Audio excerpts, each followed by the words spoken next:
Let God fight your battles. That's my topic. Let God fight your battles. So can God fight your battle of a person who is not in relationship with him? No. That is why I'm trying to teach you on how to keep the relationship, you and your God. To keep how to walk with God. Without walking with God, then you don't have a relationship. You don't have a companion with God. There is nothing that is related with you to your God. Because there is no relationship. Relationship is maintained by prayers. It is sustained by sacrifices, offering and prayers and supplication, fasting and everything. That is what will maintain the relationship that you have with your God. Otherwise, without a relationship with God, then God will not do your battle. God will not fight for you. God will never come there for you because he does not understand you. He does not know you.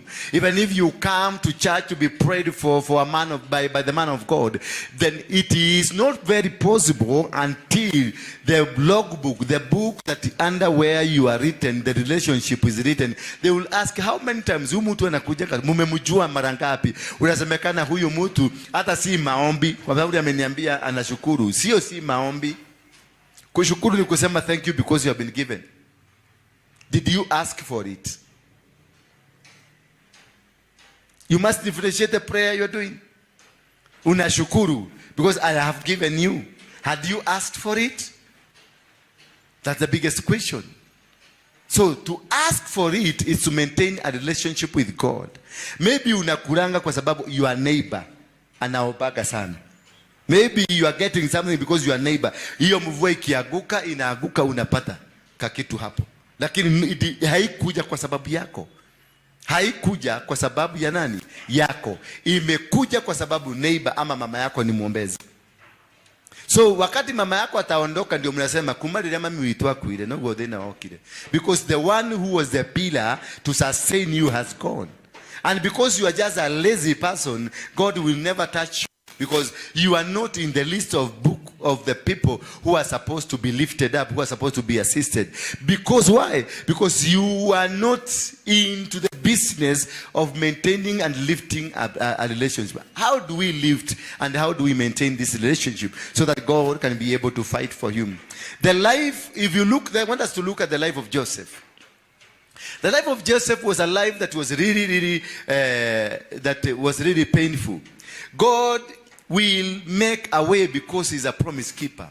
But this way and the promise keeping he has, it is based and grounded on how you relate with him.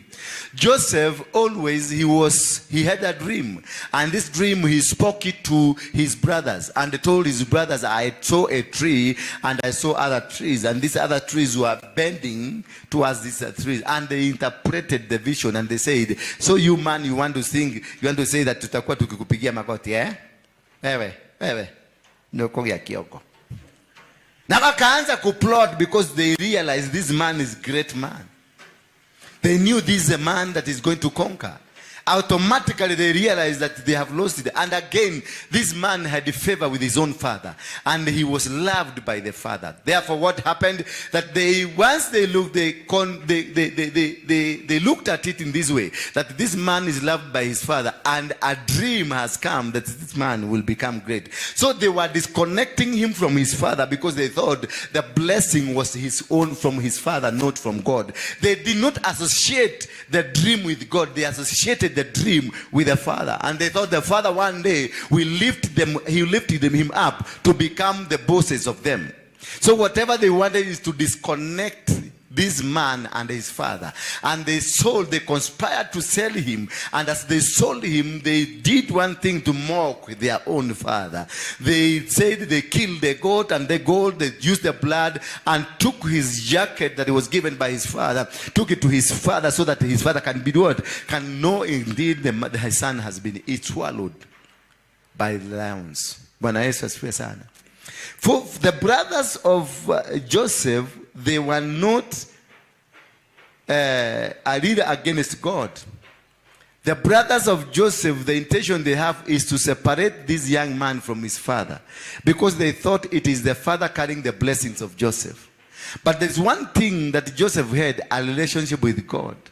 because God is the one that was revealing himself to Joseph.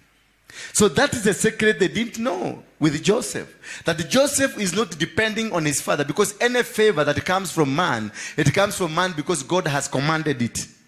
So the brothers of Joseph didn't know that there is a command of heaven towards this guy.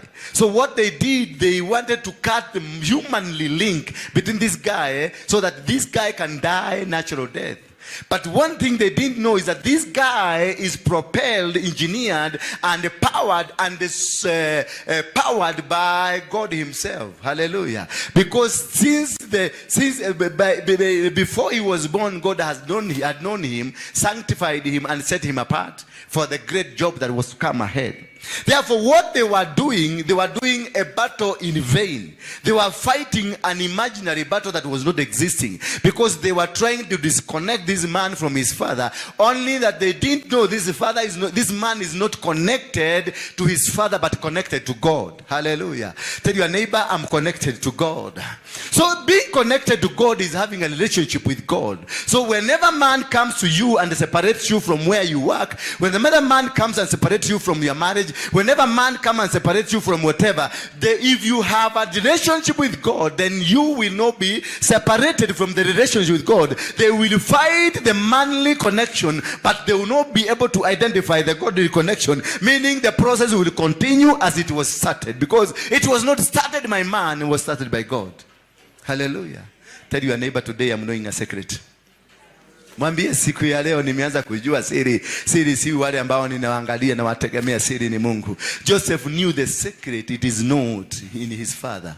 The secret was in God. So he built a relationship with God. So when he was arrested, I want you to imagine you have been sold by your own brothers, and you are seeing your brothers going home while you are being held captive, going somewhere you don't know. I want you to feel for Joseph, to have that feeling of Joseph, that those are my brothers that are going, they have sold me, and they don't even have a mercy, they are loving as they are going, and I'm being taken to a place totally I don't know. From today, I don't know whether I'm going to die, I don't know whether I'm going to be this, wherever I'm going, I don't know. That was a thinking of Joseph. But one thing I've read in the Bible, I have not heard in any one line Joseph complained and cried because he has been sold. He immediately made a relationship with the people who bought him. Why? The brother to Joseph, one of the brothers to Joseph, when other brothers wanted to kill him, one brother to Joseph said, let us not kill him. Because there is God in heaven who spoke to this young man and told others, don't kill this man. He's the only who knew the secret. And instead they sold him. And as they were planning, contemplating what to do, then God had already organized people to come and buy him. Hallelujah. When you have a relationship with God, everything will fall in place. They will be planning to destroy you. And every plan of destruction towards you will be a plan of God to take you where you belong. As they were planning and they were organizing everything, because they did have buyers, but when the mind of buying, selling came, the people to buy came. And when the people to buy came, they had extra money. Tell your neighbor, they had extra money to buy this gentleman, because this money was kept in their pocket, because God had a plan. I'm going to give you somebody, that this somebody, you're going to take him somewhere where I'm going to preserve him. That is when you have a relationship with God. There's a place God will always keep you. He will tackle. Then as they were going, Potiphar and the wife, God created a vacuum in their house and a desire to have somebody to work for them. Hallelujah. God already had put arrangement. As this man was sold, a problem was created in Potiphar's house. You see now? Immediately this man was sold. A problem was created somewhere so that this man will find an accommodation. Hallelujah. When you are walking with God, God will always provide a solution for your walking. As he was taken, he made a relationship, and this man loved him. The people who were supposed to take him as a slave, they loved him and he walked with him. And he was taken to Potiphar's house and he was accepted by this man and he was given every responsibility to work there. So a responsibility by God was created in Potiphar's house for the sake of this man that has a relationship with God. I'm talking about relationship with God. Hallelujah. Ask your neighbor, do you have a relationship with God? Ask yourself, do I have a relationship with God? Do you have a relationship with God? Ask yourself.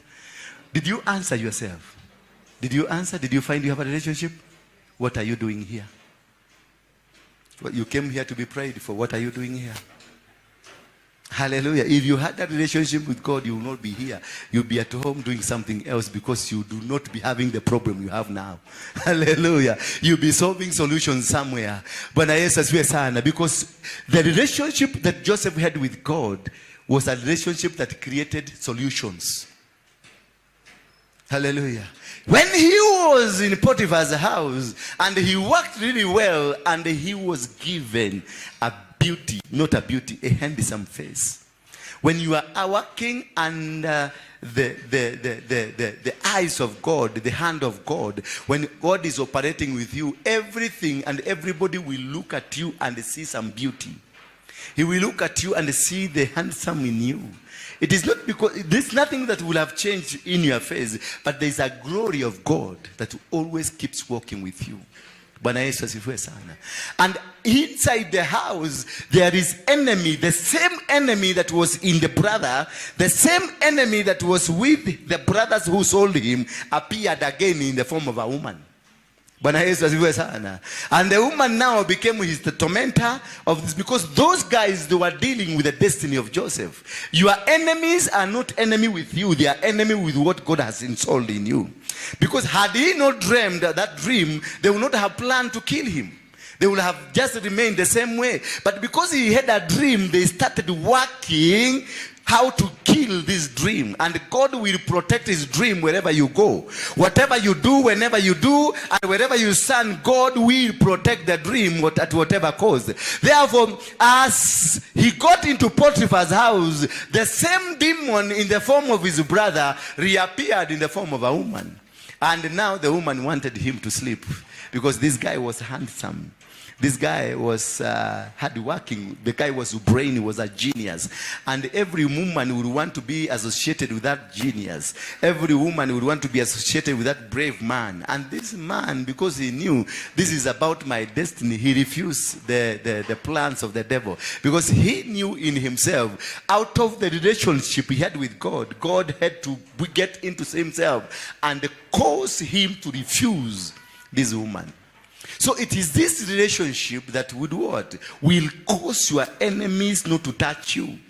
The relationship with God will cause those people who want to destroy you, they will not be able to destroy you. You don't need a bodyguard. Me, I don't need a bodyguard. I've never had a bodyguard. Since the times of Mungiki, this now, I have no more bodyguard. I walk around. Sahi nimekuja na motorbike kutoka Rongai. But do I say? And I was comfortable because I felt this young man, nimupatie 100 hata yeye asikie bikula 500 ya mtu wako na mafuta. Bwana Yesu asifiwe sana. When I'm driving my big car, I'm not adding value to these young people whom I'm talking about. Hawa ambao nawazungumzia, they need to be lifted up. Hawa ambao nazungumzia, they need to be lifted up. If you're a man of God, you need to go down where they are and lift them up.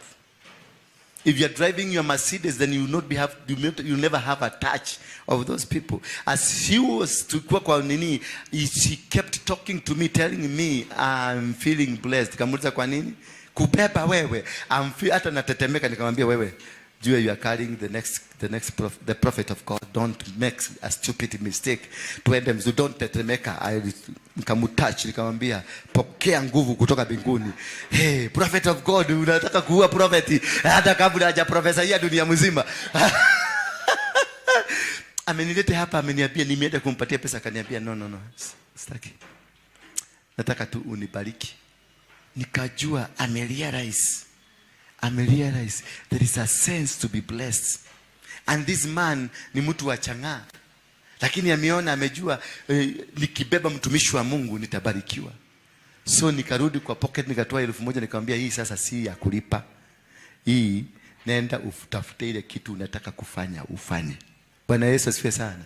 Because nimemhoji akaniambia venye wanalipanga 1,500 ni 1,000 kitu 1,000 per day. Nikamwambia sasa niacha nikulipie deni yako ya pikipiki this day. The man ameenda kishagilia kifurahi, ameniambia amefika Gong, amefuga kazi, ako kwa nyumba akifikiria na hataki hiyo anointing ikaliwe na mtu mwingine, atakaa nayo kwa pikipiki mpaka kesho. Hallelujah. You see, I have changed him. Na ananiambia Sunday I will come to your church, I will get saved. What if I was driving my car? What if I was driving my car? I would not have met that soul. I would not have changed that soul. That is, ndio mimi siligagi. Mimi si kama wewe. Bwana Yesu asifiwe sana. Ambia mwenzako mimi si kama wewe. So, the same spirit that conspired to sell Joseph, the same spirit reappeared in the woman. And this woman now wanted to sleep with this guy because what was the target was not the man, but what was in the man. Bwana Yesu asifiwe sana. When you are facing the challenges, it's not the beauty that is in you. It is what is that is in you. The devil is not interested with your beauty. The devil is the most handsome man on earth because he has all the shapes. Ukitaka kuwa mzungu anakuwa msugu. Si anataka kuwa sugu. Si the same devil wako wa Kenya ndio wako wa America. Yeah? Kama ni pesa, you cannot uwezi kutesa, uwezi kunani na shetani, uwezi kushindana naye. So whatever that you think you have, the devil has better than you. So he is not interested with what he has. He is interested with a destiny that he doesn't have. Hallelujah. Because in you there is a destiny, and the devil does not have this destiny. And he does not understand this destiny because it is a hidden secret from heaven. The destiny that you have is coded in heaven. So the devil will not be able to understand your destiny until you mention it. That is when they come to attack you, because they have heard you are going to become great. So they will come and try to attack and bring you down. Why? Because they have heard the greatness in you. Therefore, when Joseph was doing his job, he was asked to sleep with this woman, and he refused. And the woman conspired. He wanted him killed. Hallelujah. The woman knew very well, I have not slept with this man. This man has not slept with me. But the woman conspired this man to die. It is not the woman, it is not the man who was supposed to be died to carry. Then the spirit in the woman did not want to kill the body man. He want to kill the spirit man. Hallelujah. Hallelujah. Bwana Yesu asifiwe sana. And as a result of that, again, the spirit that appeared in his brother who said, let's sell this man, the same spirit jumped in Potiphar. And Potiphar, instead of killing this man, as the wife demanded, the Potiphar preserved the man by taking him to jail. Hallelujah. Some situations you are going through they are not supposed to kill you, but they are protecting you. Protect measures that will keep you protected. The same spirit that was with his brother who said, let's not kill him, let's sell him. The same spirit jumped from the brother and came to Potiphar himself. And they said what? Potiphar said, we are not going to kill him, but put him to jail, to rot there. Hallelujah. When he was taken to jail, he started a life of a foreigner who does not have a friend, who does not have anything. But there was a spirit in him that kept telling him, you are not small, you are big. And while in prison, God created another problem of people dreaming dreams that they are not able to be interpreted. Hallelujah. God will create a problem that you will become a solution for others to give you favor. Hallelujah. Everywhere you go, as long as you have a relationship with God, problems will be created just for your sake. Hallelujah. Have you ever thought of a morgue person? The person who owns, the owners of mortuary. Most of those people, because I've met them, some of them are my friends, they go to church. Hallelujah. They are staunch people. They're staunch Christians. They believe in the Bible. They believe in the book of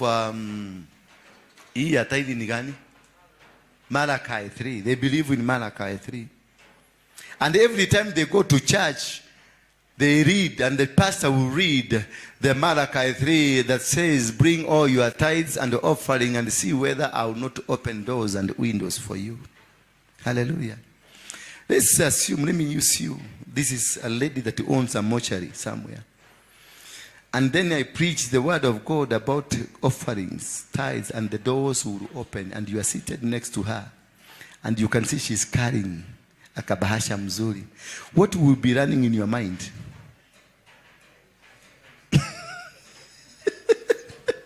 What will be running in your mind? That man is a Mungu man. Amekuja kutoa sadaka fungu la 10 ndio milango na dirisha ifunguke. Na unajua kazi yake ni maiti. Wewe na huko umeona amebeba kibahasha kinono. Na Biblia inasema kibahasha kikikuwa kikubwa ndivyo baraka milango itafunguka zaidi, na wewe uko next. Hapo mmekaa na yeye. What will you be thinking? Have you ever thought that, Baba? Yeah? What will you be thinking? Huyo ni mtu wa mochari. Na uko hapo na umesikia neno la Bwana, toeni fungu zanu za 10 na matoleo na marumbukio na muone kama sitawafungulia milango na madirisha. What will be running in your mind? Who could he be? Who could be the door? Hallelujah. Ni nani atakuwa? Who could be the blessings? Yeah? Because this guy is bringing money for the doors to open. So mochari yake ikuwe busy. Ati nini? This guy is tithing. Tithing, we give tithes so that our doors and windows can open. And this man is from mochari. Na ameleta tithe yake. What is your thinking? Anaomba biashara yake iongezeke. Who could you? Sasa mumekaa hapa, wewe ndio huyu sasa. Na anaomba milango na dirisha iongezeke, milango ifunguke. Customers zikuje wengi. Who is the next customer? So this woman is praying for you to die, for her to live. And God will hear. Unapopitia kwa yule mtu anatengeneza majeneza, ukiyapita hivi akikuangalia anaonanga possible customer. And his prayer in the night, oh God, I thank you Father. Ninakuabudu Baba, nakuabudu. Bariki kazi ya mikono yangu, bariki kazi ya mikono yangu. Na ni majeneza ametengeneza. Na huko wewe uko busy ukisema mtu achomwe kwa sababu umemkuta ako na buduki ameua mtu. Between that person na huyu wa kanisa, who is a better murderer? It's a food for thought. Hallelujah. So this is, I'm talking about the hand of God in you. When the hand of God is in you, God can do anything to make it happen. So this guy, God will create a problem for you to feed. Because this woman that has a morgue has children, 5 children. Na wanasomea Strathmore na mwingine asomea shule za nguvu za pesa mingi. So what will happen? Atajua lazima amshikie mtu mmoja ako na pesa ndio jeneza moja iuzwe 1,300 watoto waende shule. Bwana Yesu asifiwe sana. So when you are looking at this context, look at it from a broader way. That God created problems because he knew his man is coming. Hallelujah. Because he knew Joseph is coming, he created a problem in a prison. And the problem in prison, people started dreaming, dreams that were not able to be interpreted. And in the dream, the people who were dreaming, they were dreaming because they were in prison. They were not dreaming from outside prison. So it is God who had commanded these people to be arrested, to be taken to prison, for him to bring his man, for them to become a customer. Hallelujah. The man who was taken to State House after being released, God created a place in State House where this man will go to wait for Joseph to come. Hallelujah. God will create every way where there is no way. He will create a well in the middle of the desert. And he will command blessing wherever you go, as long as you have a relationship with him. I'm talking about a relationship with God. If you have a relationship with God, everything will work smoothly. Although they may be looking that they are difficult, although you may be looking at you are in a bad situation, prison, although you are in jail, although you are hungry, although you don't have a baby, although they are saying, although your house has been locked, it is an opportunity God is creating for you. Hallelujah. And this opportunity that God is creating for you is an opportunity that will change the society, will change how people look at things. While in prison, the people who were in prison, they had been arrested. Why? Because of Joseph. There are people who are going to be put in custody because of you, because you are being taken to custody, so that they will be there to wait for you and hear you. Then they will be set free to go to State House. And while in State House, the king will be dreaming dreams that he cannot be able to interpret. All these problems were created because of one person called Joseph. Tell your neighbor, I will laugh. Problems will be created because of me. Hallelujah. You are here because God created. This house was created. This house was built because of me. That is why I'm here. And this house, I'm here. You are here because of me. And the problem you have, it is there because of me. Hallelujah. So that I can be a solution to the problem, and from there you become part of the solutions to the society. Hallelujah. It is a transition in God's hand. Only that if you have a relationship with Him. People with a relationship with God, they will always thrive. They will always thrive. They will always make it. They will never go wrong. They will find a solution somewhere. Tell your neighbor, I'm finding my solution today. The seat you are seated on is not from Kenya, it's from China. And it is nowhere it is written, this church. But in the spiritual world, in the spiritual realm, if you look at it from the spiritual eye, it is written, this church. So it had to trace where the church is and find place. The clothes you are wearing, it is not written your name. But in the spiritual realm, it bears your name. It had to locate you where you are, because you have a relationship with who? With God. Hallelujah. So Joseph, while in prison, people started dreaming. Before he was taken to prison, they were not dreamers. Bwana Yesu asifiwe sana. They were no dreamers. But once he was taken to prison, people started to dream. Your presence in wherever you go to Qatar, you go to America, you go to Jamaica, whichever state that you want to go, the moment you reach there, the moment you go there, I think there's something that will start working in your favor because you have gone there. There is something that has been prepared for you. So you should not be worried. If God has commanded you go to Mombasa, just go to Mombasa, because there is a problem God will create there. A problem you will come and solve. If He tells you to go to Jamaica, just go to Jamaica, because God already He has caused a problem. Once you reach there, they will say, we were looking a man like you. Hallelujah. If you go to Gulf, then God will go in Gulf and wait for you there, because He will have created a problem. And when they see you, they will say, we were looking for you. This is a man we are looking for. And maybe hapa kwenu hata kuna mtu anakutambua. Hallelujah. You become an engineer, na hapa wewe ni mtu wa kubeba kateni. Leta kateni hapo, leta katwero. Hiyo ndio. Lakini ukifika kule, Mungu anakubadilisha. It is not about your education. It is about the relationship you have with God. It is not about your money. It's not about your stature. It's not about who you are, what you are. It is about one thing, the relationship we have with God. So your prayer will be guided. Your success will be guided. Your healing will be guided by the relationship you have with God. It is not about the pastor. Me, I'm here because niko hapa nimewekwa mafuta ndio ukuje hapo niletee chakula nikule. Otherwise, the solution is in your mouth. Hallelujah. Am I making sense to you? Am I making sense to you? Yes. That is a relationship. Having a relationship with God. Walking with God. Great, when you find a great shaking in your life is a sign. There is a shift from what you are to what you are going to become. Any single time you find there is a huge shaking, magonjwa imekuja, there is a huge shaking kwa business, there is a huge shaking in your life, there is a huge shaking somewhere, there is something new that is coming. If you only have continued relationship with God, you will see it as it coming. So anything, when Joseph was moving from one place to another, the time he went, he was suppressed, he was beaten up. They wanted to kill him, they sold him, they wanted him to die, they jailed him. They wanted him to rot in jail, they put him to State House. Why? Because there is a relationship, and that's the shakings of life. When you have the shaking of your life, there is something new that God has put in. What you need to have a relationship with God.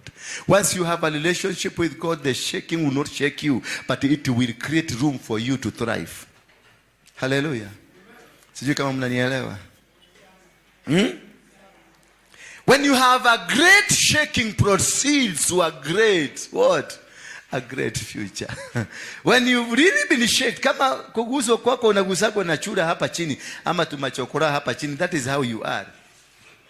Don't worry. Ukiona watu wakigawiwa vitu vikubwa usianze kulalamika. Jiulize, what kind of a shaking was in my life or has ever been in my life?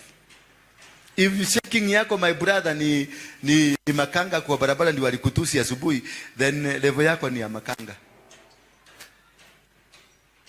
That is it. But hivi unaona wale wamekuinukia ni makubwa, ni maminista, ni mapolisi wakubwa, ni watu wakubwa, ni watu wanataka kukuangamiza. Unaona watu, kampuni mzima is ganging about against you. It is because that shaking means you are going far. Hallelujah. So don't run away from shakings. Don't run away. Because most of us are running away and they are saying this is devil. There is not devil here. When there is a shaking from heaven, it will look like it's devil, but it's not devil. And when you have a challenge, a huge challenge, don't ask God to remove the challenge. Usimwambie Mungu akuondolee shida hii. Hapana, mwambie kupatie mabega makubwa ya kubeba shida. Because once you fail the test, you will repeat the test. Ukimwambia Mungu akuondolee mabega, nini akuondolee shida, atakuondolea, lakini ukienda step 2 utakutana na hilo, the same problem, you find it. That is why I see when the people who sold Joseph, it is the spirit that sold Joseph. Then the spirit departed from them and akakutana nayo kwa mama. So you don't ask God to remove this challenge that is ahead of you. Ask God to give you bigger shoulders to carry the challenge.